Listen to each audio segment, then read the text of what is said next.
You agreed to do something you knew was wrong the moment you said yes.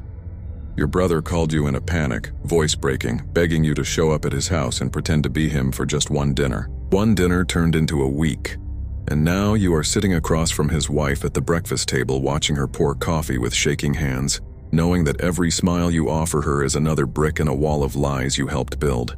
This is the story of how I stepped into my brother's life and nearly destroyed everything trying to save it. Let me take you back to where this started, because you need to understand the full weight of what my brother was carrying before you judge him, or me. Marcus had been married to Elena for 6 years. 6 years of what looked from the outside like the kind of marriage people write love songs about. Weekend farmers markets, shared playlists, a dog named after a jazz musician. But underneath, that curated life was a fault line neither of them had spoken about in over 2 years, and it was spreading. Marcus had made a mistake. Not the dramatic kind you see in movies. Something quieter and more corrosive. He had been lying to Elena about their finances for 18 months, funneling money into a failing business venture he was too ashamed to admit had collapsed. By the time he called me, they were months behind on mortgage payments. He had borrowed from 3 different people without her knowledge, and Elena was about to discover all of it through a letter that had arrived while Marcus was 3 states away at what she believed was a work conference. It was not a work conference. It was a last-ditch meeting with an investor who had already walked away. He needed someone to intercept that letter. He needed someone to buy him 3 days to get home and figure out how to tell her the truth himself. He needed me. I want you to sit with what I said yes to because I have spent every day since then sitting with it myself. I did not just intercept a letter. I drove 4 hours, walked into my brother's house with his spare key and became him. I wore his hoodie. I used his coffee mug. I answered when Elena called out his name from another room. I told her he had gotten home early because the meetings wrapped up faster than expected. I watched her face relax into relief and I felt sick to my stomach knowing I was the reason she felt safe in that moment. The first night was the hardest. Elena wanted to talk, which makes sense because that is what people do when someone they love comes home after being away. She sat across from me at that kitchen table and started telling me about her week. Small things. The dog had gotten into the garden again. She had finished a book she thought Marcus would love. She had been thinking about visiting her sister in the spring, and I had to respond, not as her brother-in-law, as her husband. I had to mirror the way Marcus tilts his head when he is listening, the specific way he says her name when he is being sincere, the rhythm of how he reaches across a table to squeeze her hand. I have never felt more like a fraud in my entire life. Here is what nobody tells you about deception. The hardest part is not maintaining the lie itself. The hardest part is watching someone trust you completely while you hold something that would shatter them. Elena trusted Marcus with her whole self. And in those moments at that table, she was trusting me with the version of him she had built her life around. Every warm look she gave me was meant for him. Every vulnerable thing she said was meant for him. I was just a mirror reflecting back something I had no right to hold. Day 2 was when it got genuinely complicated. Elena mentioned that she had noticed some unusual bank notifications on a shared app on her tablet.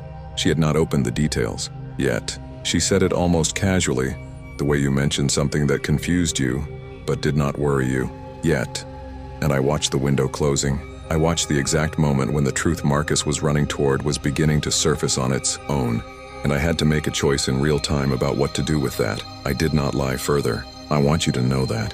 I told her that Marcus had something he needed to talk to her about when he was ready, that it involved finances, and that she deserved to hear it from him. I watched her face shift through about 6 different emotions in 4 seconds. I reached across the table and took her hand and I said, "He loves you, whatever you are about to find out. Hold on to that first." It was the most truthful thing I said in 2 days and I meant every word of it. Marcus arrived the next morning. I heard his car in the driveway before Elena did. I went to the door before he could knock, which would have given everything away. Immediately, and I stepped outside into the cold and we stood face to face on that porch for about 10 seconds without saying anything. He looked terrible. The kind of terrible that comes from carrying something too heavy for too long without letting anyone help you hold it. I told him she already knew something was coming. I told him I had not given her specifics, but that I had told her she needed to hear the truth from him. He nodded slowly. Then he asked me if she seemed angry. I told him she seemed scared. There is a difference, and I think he needed to understand that difference before he walked inside. What happened between Marcus and Elena in that house over the following days is their story to tell. not mine. What I can tell you is that when I drove home that evening, I did not feel like I had saved anything. I felt like someone who had walked through a fire someone else started and survived mostly by luck. The marriage did not collapse. Elena did not leave. But it was not because of anything I did. It was because two people who genuinely loved each other decided that the truth, as painful as it was something they could survive together. The conversation Marcus and I had about a month later was one of the most difficult of our lives. I told him that what he asked me to do put me in an impossible position, that I had to look his wife in the eye and perform a version of him she deserved the real one of, that I had to navigate an intimacy I had no right to navigate. He did not defend himself.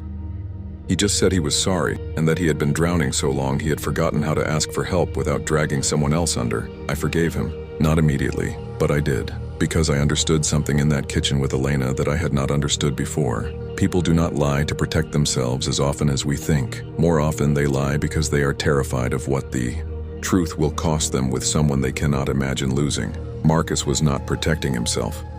He was protecting something fragile he had broken and did not know how to fix.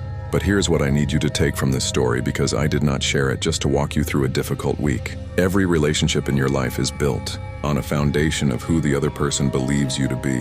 When you fracture that foundation, whether through financial lies or small daily deceptions or the slow erosion of honesty, you do not just damage the structure.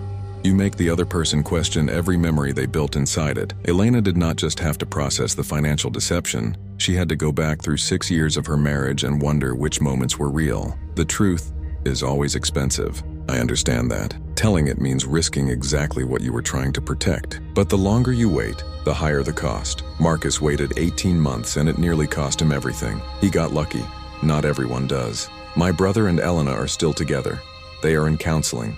Some weeks are harder than others, but they are doing what they should have been doing all along, which is being honest with each other even when honesty is the most terrifying option on the table. And me?